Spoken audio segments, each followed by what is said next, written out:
Daniel Pipes, bonjour, merci d'être avec nous. Merci pour l'invitation. Alors, je ne sais pas s'il est nécessaire de vous présenter, mais vous êtes écrivain, historien, un éditorialiste très célèbre aux États-Unis, on va dire l'un des porte-paroles du mouvement néoconservateur aux États-Unis, un des grands apôtres de la lutte contre l'islam intégriste, et vous vous préoccupez en particulier, depuis ces dernières années, face à ce qui se passe en Europe, vous vous préoccupez plutôt de ce qui se passe en Europe, de la situation en Europe. Alors, tout d'abord, on profite de votre visite ici en Israël. Vous allez nous expliquer par la suite pourquoi vous êtes là et quel est l'objectif que vous vous êtes fixé dans le cadre de cette visite. Mais tout d'abord, un mot sur ce qui se passe en Europe aujourd'hui. Une Europe qui semble, on va dire, je dirais même après la visite de Modi, alors que l'État d'Israël renforce, consolide ses relations avec des grandes puissances émergentes comme la Chine, comme l'Inde, on a le sentiment que l'Europe est en train de sombrer, ou de s'effriter, ou de ne plus savoir quel message faire passer. Et je disais, il y a une sorte de comparaison à faire entre les rencontres nouveau style entre Modi et Benyamin Netanyahou auquel on a assisté la semaine dernière, et la rencontre entre Emmanuel Macron et Mahmoud Abbas à l'Élysée, dans laquelle on a ressassé à nouveau les mêmes poncifs, les mêmes termes, le même narratif ancien de la colonisation, sans jamais véritablement réussir à trouver quelque chose de nouveau. Comment vous jugez l'Europe aujourd'hui ? Je pense que l'Europe, ou bien l'Europe ancienne, comme a dit Donald Rumsfeld, pas l'Europe nouveau, l'Europe ancienne dort toujours. Et je me demande quand l'Europe ancienne va se réveiller. Ça veut dire que les attentats de ces dernières années en France, ce qui s'est passé ces derniers mois en Europe, en Angleterre, n'ont pas réussi à réveiller l'Europe ? Peu à peu, les Européens se réveillent, mais ça va très lentement, trop lentement. Mais ils se réveillent un après l'autre. Alors, mais pas comme société. Pas comme société, ça veut dire même pas au niveau du leadership ? Exactement. Ça veut dire que le leadership, lui, n'arrive pas à faire le switch entre une Europe dans laquelle elle est, on va dire, paisible, et une Europe qui est attaquée ? J'étais optimiste que François Fillon serait le premier au leadership qui va comprendre, qui va faire quelque chose, mais bien sûr, ce n'est pas passé. Et vous dites que, par exemple, Emmanuel Macron n'est pas capable de percevoir le danger qui frappe aux portes de pays comme la France ou comme Tout le monde peut changer, mais à ce moment, c'est clair qu'il ne comprend rien. Comment on explique tout cela ? Comment vous expliquez cela ? C'est-à-dire que l'Europe a une bonne économie, disons. Il y a une réussite culturelle et tout va bien. Et les problèmes sont lointains et on peut les ignorer. Et le leadership, en général, les ignore. Mais les problèmes, ils sont plus tellement lointains. Lorsque l'on voit... il y a des problèmes. Des attaques comme celle... Voilà. Oui, mais c'est pas très sérieux. C'est comme le moustique. Ça pique, mais ça ne fait pas suffisamment mal, vous dites ? Exactement. Même lorsqu'il y a eu ces attentats en France, c'est plus de 200 victimes qui... Alors 200, population de plus de 60 millions, c'est pas grand-chose. On ne peut pas dire obligatoirement. Il y a quelques jours, l'Assemblée nationale a prolongé l'état d'urgence. Ça veut dire qu'on comprend qu'il y a quand même une problématique. Il faut instaurer, oui, mais qu'il faut instaurer sur un système qui permet, par exemple, de lutter contre des terroristes. Mais les attentats, le djihad, c'est pas le problème. C'est superficiel. Le problème est culturel, est beaucoup plus profond. Et c'est ça que, en général, l'établissement, les hommes de politique, de culture, de religion, en général, les leaders ne comprennent pas. Ils ne veulent pas comprendre. Oui, mais d'accord. Mais alors, ils ne veulent pas comprendre. Comment faire pour les réveiller ? C'est-à-dire, c'est autrement, bien entendu, que par des attentats. C'est par les attentats, mais c'est peu à peu. C'est un individuel après l'autre qui comprend, qui change le côté. Est-ce que vous auriez tendance à dire, on est dans le cadre du G20, est-ce que vous auriez tendance à dire que Donald Trump, c'est quelqu'un qui est capable de réveiller les Européens? Je pense pas, non. Non, hein? Non. Donc comment vous le jugez, vous, Donald Trump, sur la base de ses 6 premiers mois de mandat à la C'est un Maison-Blanche? amateur qui ne sait pas beaucoup et qui n'apprend presque rien. Mais c'est un homme qui est bien entouré parce que, disons, le caractère très intempestif et problématique de Je Donald pense Trump, on le pas. connaît. Est-ce qu'autour de lui, il y a des gens qui, Non. par exemple, comme Mike Pence, qui pourraient être des gens, parce qu'on ne sait jamais, c'est-à-dire certains parlent d'impeachment et de problématiques avec Trump. Est-ce qu'il est secondé de manière efficace par des gens, on va dire des conservateurs comme Pence? Ce que je comprends, c'est que Pence est assez lointain de cercle intime à Trump. Et c'est sa famille, ses avocats, et ses relations très personnelles entre lui et ses aides. Alors, j'ai vu il y a quelques jours une photo avec Netanyahu et Jason Greenblatt, et Jared Kushner et David Friedman. Ils sont tous les trois des amateurs. Tous les trois des amateurs. Ouais. Et vous pensez que, par exemple, ce ne sont pas des gens qui, de par leur connaissance de la région, des gens qui vivent ici, qui ont vécu ici, certains ont leurs appartements ici, connaissent très bien la société israélienne, ils n'ont pas les moyens peut-être de réussir là où d'autres ont échoué? Ils peuvent apprendre, mais on commence avec pas d'expérience, avec pas d'expérience de la diplomatie, de l'histoire et tout ça. Alors, c'est difficile. Ce sont des amateurs. Mais pour vous, alors, donc, il y a une certaine frustration, c'est-à-dire que l'élection de Trump, ça n'a pas été une grande joie, mais plutôt une forme Pas pour moi, non. d'inquiétude, comme ça? Oui, comme conservateur, Voilà. je le regarde et je vois un populiste. C'est pas un conservateur. Alors, j'ai peur pour le mouvement conservateur aux États-Unis. Qu'ils ne se remettent pas d'un passage de Trump? Exactement. Alors, vous nous le disiez, vous êtes en Israël et vous êtes ici dans le cadre d'un projet qui a un titre, on va dire, assez bombastique, assez, Pas bombastique, assez mais impressionnant. Ambitieux, voilà. Qui est de dire de donner la victoire à Israël. Ouais, c'est ça? au lieu de négociations qui dure maintenant presque 30 ans et qui n'a jamais réussi, il faut essayer quelque chose qui va réussir. Il faut retourner à la stratégie ancienne d'Israël, la stratégie de Ben Gurion. C'est-à-dire, alors? C'est-à-dire la victoire. La victoire, ça veut dire quoi? Ça veut dire que les ennemis ne peuvent plus continuer à faire la guerre contre Israël.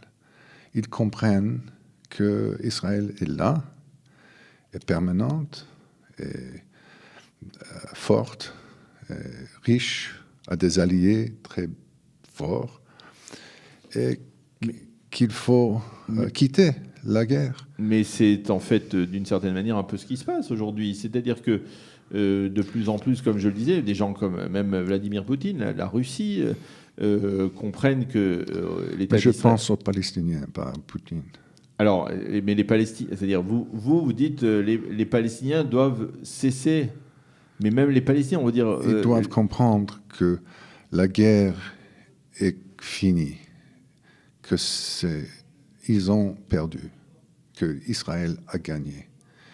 Et comme ça, eux, les Palestiniens, ils peuvent bâtir leur État, leur économie, leur culture, leur société. À ce temps, ils ne bâtissent pas. Alors, parce qu'ils veulent toujours lutter Israël. Je ne comprends pas parce que vous parlez de victoire d'Israël et d'un autre côté, vous parlez d'un État palestinien. Je vous dis la politique, pas l'État. La société. Oui, c'est-à-dire qu'est-ce que l'État d'Israël qui, selon vous, a vaincu de pas. Je ne parle pas ce qui va passer quand Israël a vaincu. Oui. Maintenant, c'est la guerre. Il faut gagner, il faut la victoire. Mais c'est une guerre. On est d'accord que c'est une guerre contre le terrorisme. C'est plus les mêmes guerres. On a parlé de la guerre. On a parlé de la guerre des 6 jours. On n'est plus dans la même constellation qu'il y a 50 ans. La guerre aujourd'hui, c'est une guerre contre le terrorisme. C'est d'une autre partie une guerre face à la menace iranienne. Mais on n'est pas dans les conflits traditionnels tels que on a vu pendant la guerre de Kippour, la guerre des 6 jours. Comme j'ai dit au sujet de l'Europe, la violence est seulement une manifestation superficielle. Il faut concentrer à la culture et ce qui se passe aux écoles, aux mosquées, aux médias. Et c'est là qu'on trouve que les Palestiniens ou au Gaza ou en Cisjordanie pensent qu'ils peuvent gagner, qu'ils doivent lutter, qu'ils doivent battre Israël et les Juifs et les sionistes. Il faut combattre ça. Alors comment on combat ça? Parce que c'est-à-dire, premièrement, quel est l'essence de votre projet? L'essence de notre projet, c'est-à-dire au gouvernement américain, laisser les Israéliens gagner. Et ici, nous disons aux Israéliens, nous ne sommes pas Israéliens, nous sommes Américains, pensez que le gouvernement américain, n'importe quel, vous dise, allez, faites ce qu'il faut. Qu'est-ce que vous allez faire? Qu'est-ce que vous allez faire? Comment gagner? Qu'est-ce que ça veut dire ici, spécifiquement? Mais c'est à eux à décider, pas aux Israéliens. Ouais. Oui, mais le problème, il est que, on l'a vu au cours de ces derniers mois, il y avait dans la droite israélienne une tendance, comme celle de Naftali Bennett, à dire qu'il faut profiter de l'arrivée des conservateurs, de Trump à la Maison-Blanche, pour changer le discours, changer le narratif et imposer des choses dont on s'est retenu de faire, que l'on s'est retenu de faire pendant 8 ans d'Obama et même à l'époque de Bush, c'est-à-dire, par exemple, annexer une partie, la partie C de la Judée de la Samarie, qui est sous contrôle exclusif israélien depuis les accords d'Oslo. C'est-à-dire, c'était l'aspiration de Naftali Bennett, et on voit que même Netanyahou, qui n'est pas, qui n'est pas particulièrement à gauche, on a vu Netanyahou lui-même freiner cet élan de la droite, et on voit maintenant que même dans l'entourage de Donald Trump, y compris ses conseillers comme Jason Greenblatt et Friedman et Kushner, on les voit essayer de tempérer. Il y a certaines rumeurs qui disent que que Netanyahou aurait cédé à l'administration Trump sur le principe de ne plus construire en Judée et Samarie jusqu'en 2018. Parce que l'administration Trump veut renouveler les négociations. Alors, ce n'est pas le temps maintenant.